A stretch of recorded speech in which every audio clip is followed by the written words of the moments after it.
Namaste, I'm JV Dr. Sapran Keloth and my session is on causes of war यानी युद्ध के कारण। युद्ध के कारण राष्ट्रों के वह उद्देश्य हैं जिनकी प्राप्ति के लिए युद्ध नीति का एक साधन के रूप में प्रयोग किया जाता है। क्विंसी राइट ने अपनी पुस्तक में युद्ध के कारणों का राजनीतिक, तकनीकी, सामाजिक, धार्मिक, मनोवैज्ञानिक आधारों पर विवेचन किया। राजनीतिक कारण में युद्ध मुख्यतः राजनीतिक कारणों से होता है। अमर्यादित संप्रभुता, शक्ति संतुलन की समस्या, दूसरे राज्यों के प्रति अविश्वास, भय संदेह की भावना, आक्रामक विदेश नीतियाँ आदि कई कारण युद्धों का जन्म देते हैं। इस दृष्टि से युद्ध करने का अधिकार संप्रभुता की सबसे मुख्य विशेषता है और राज्य अपने इस अधिकार की रक्षा के लिए अत्यंत जागरूक है। मनोवैज्ञानिक कारण। मनोवैज्ञानिक के अनुसार युद्ध इसलिए भी होते हैं क्योंकि मनुष्य की साहसपूर्ण और उत्तेजनात्मक कार्यों में रुचि होती है और युद्ध में उनकी इस इच्छा को पूरा करने पर पूर्ण अवसर प्राप्त होता है। इस प्रकार युद्ध के कारण मनुष्य के स्वभाव में निहित है।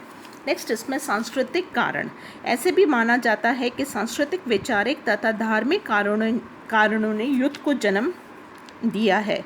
मध्यकालीन यूरोप के धर्म के नाम पर कई युद्ध हुए हैं। बहुत से राज्यों ने दूसरे देशों पर अपनी संस्कृति को थोपने के लिए दबाव एवं शक्ति का प्रयोग किया है। 20वीं शताब्दी को विचारधाराओं के संघर्ष का युग कहा जाता है। इसमें लोकतंत्र तथा अधिनायक तंत्र, पूंजीवादी विचारधाराओं तथा साम्यवादी विचारधाराओं में खूब संघर्ष चला है और छोटे मोटे युद्ध किन्हीं संघर्षों का परिणाम है। 1945 के पश्चात विश्व में शीत युद्ध की स्थिति दो विचारधारों की ही परिणाम था। नेक्स्ट, आर्थिक कारण। आर्थिक समस्या भी युद्ध के कारण होती है, जैसे कि जनसंख्या में अधिक वृद्धि। ये अधिक प्रतियोगिता के कारण भी युद्ध होते हैं। अंतर्राष्ट्रीय व्यापार जगत में आर्थिक प्रतिबंधों ने भी युद्धों को जन्म दिया। साम्यवादी विचारकों का मत है कि युद्ध पूंजीवादी अर्थव्यवस्था का आवश्यक परिणाम है। मृत्यु के व्यापारी, अंतर्राष्ट्रीय बैंकर्स तथा पूंजीवादी उद्योगपति अपने व्यक्तिगत लाभ के लिए राष्ट्रों को युद्ध के लिए प्रेरित करते हैं। नेक्स्ट, अंतर्राष्ट्रीय व्यवस्था।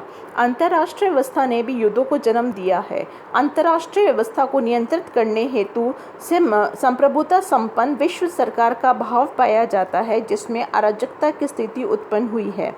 प्रथम विश्व युद्ध के बाद शांति संधियों द्वारा जिस अंतर्राष्ट्रीय व्यवस्था का प्रादुर्भाव हुआ, उसी से द्वितीय विश्व युद्ध के बीच सन्निहित है। राष्ट्र संघ के तत्वाधान में युद्धों को नहीं रोका जा सकता। संयुक्त राष्ट्र संघ द्वारा स्थापित सामूहिक सुरक्षा की पद्धति अवांछित रूप से काम करने में असफल रही है। अंतर्राष्ट्रीय एक ऐसी नवीन अंतर्राष्ट्रीय व्यवस्था को जन्म देने की आवश्यकता है जो राष्ट्रीय प्रभुसत्ता को प्रभावपूर्ण तरीके से मर्यादित करने में सफल हो सके। युद्ध का योगदान। यदि देश पर आक्रमण किया जाता है तो रक्षा के लिए युद्ध का प्रयोग है। विदेशी शोषण से छुटकारा पाने के लिए, देश की स्वाधीनता के लिए, भ्रष्ट और निरंकुश शासन में मुक्ति पाने के लिए, राष्ट्रीय एकता की रक्षा के लिए, व्यक्तियों की दासता तथा अल्पसंख्यक श्वेत शासन से मुक्ति के लिए। संक्षेप में, ये अंतर्राष्ट्रीय समस्याओं के समाधान का अंतिम उपचार है। राज्य का अस्तित्वपूर्ण आत्मरक्षा का अंतिम उपाय भी युद्ध पर निर्भर करता है। युद्ध के विकल्प अथवा शांति के शर्तें। युद्ध को रोकने के लिए निम्नलिखित प्रस्ताव हैं, जैसे कि युद्ध की विभीषिका का ज्ञान करना, व शिक्षा देना भी युद्ध कभी उपादेय नहीं होता। आक्रमणकारी राष्ट्रों द्वारा अर्जित लाभों को अमान्य करना, निशस्त्रीकरण का प्रसार, सामूहिक सुरक्षा के प्रावधानों की प्रभावशीलता, विश्व सरकार के लिए प्रयत्न, राष्ट्रीय नीति के रूप में युद्ध का परित्याग। आधुनिक युद्धों का स्वरूप अत्यंत भयानक तथा विनाशकारी है। इससे मनुष्य को बुरी तरह भयभीत करा रखा है। विश्व को विनाश से बचाने के लिए इस प्रश्न पर विचार करना आवश्यक हो गया है कि युद्ध के संतोषजनक विकल्प क्या हो सकते हैं। विद्वानों ने विकल्पों का सुझाव दिया है, जैसे निशस्त्रीकरण, सामूहिक सुरक्षा, अंतर्राष्ट्रीय संगठन, अंतर्राष्ट्रीय कानून और विश्व सरकार। युद्ध को हम राजनीति के साधन के रूप में मान्यता नहीं देते, लेकिन युद्ध राजनीति का साधन किसी न किसी रूप में बना रहेगा।